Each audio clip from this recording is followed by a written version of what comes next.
News when you want it with Bloomberg News Now. I'm Erica Herskowitz. President Trump says negotiations with Iran are proceeding nicely.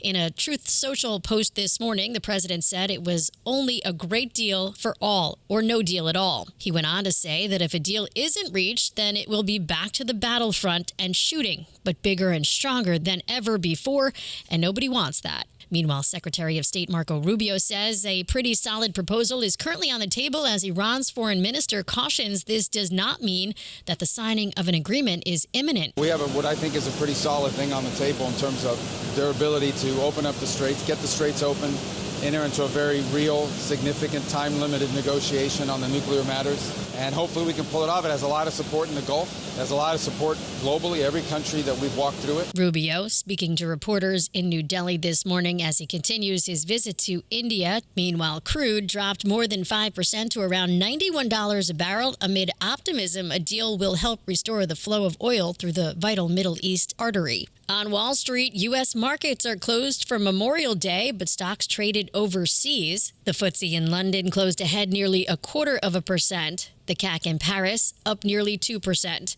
The DAX in Germany 2% higher. And the Nikkei in Japan led a rally in Asia, closing above 65,000 for the first time.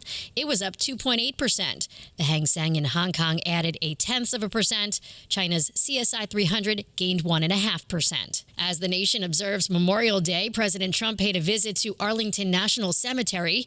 There, on hallowed ground, he delivered remarks and took part in a wreath-laying ceremony as America honors the men and women who have died while serving their country. Overseas, Pope Leo is warning about the dangers of artificial intelligence. We get more from Bloomberg's Monica Ricks. Pope Leo was joined by Anthropic co-founder Christopher Olah today at the Vatican to launch the first encyclical on artificial intelligence, warning about its dangerous impacts. Artificial intelligence now demands to be disarmed, freed from logics that turn it into an instrument of domination, exclusion, and death. The pontiff says AI could accelerate the pace of conflicts, which adds to furious debate over how far AI models should be constrained.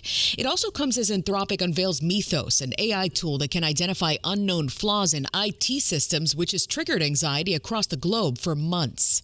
Monica Ricks, Bloomberg Radio. The threat of a leaking toxic chemical tank exploding in Garden Grove, California, has been eliminated. The Orange County Fire Authority made the announcement this morning after conducting an overnight inspection. The threat of an explosion being eliminated could be the first step toward lifting evacuation orders for more than 50,000 residents. Texas Attorney General Ken Paxton is riding high into the final days of the U.S. Senate primary runoff against incumbent John Cornyn, now with the weight of President Trump's backing. Bloomberg's Amy Morris reports from Washington. President Trump's endorsement provides Paxton a crucial boost after doubts about his candidacy, but it will likely embolden Democrats who saw Cornyn as the tougher opponent. Cornyn has spotlighted Paxton's checkered past, but Paxton is now turning his attention to Democrat James Tallarico, who has been building up his own war chest and consolidating support.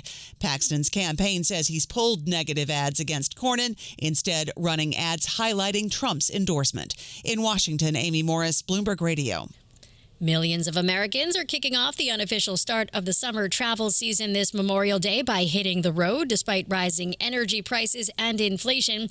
Bloomberg Intelligence senior credit analyst Jody Laurie says people are prioritizing vacations. What we're seeing is that high-income earners are still willing to travel. They might not travel as fancy, but they're still willing to travel, and they're also more loyal to some of these brands. So you will see that the Marriotts, the Hiltons, the Hyatts, the Delta, the United, and the American might do a little bit better than some of these other lower tier second level brands. Bloomberg's Jody Laurie on Bloomberg This Weekend. She says cruise lines aren't hurting either, even with everything happening in the Middle East and numerous health scares, including hantavirus.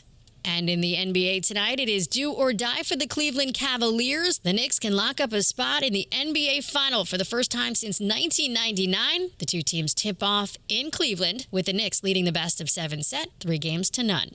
That's news when you want it with Bloomberg News Now. I'm Erica Herskowitz, and this is Bloomberg.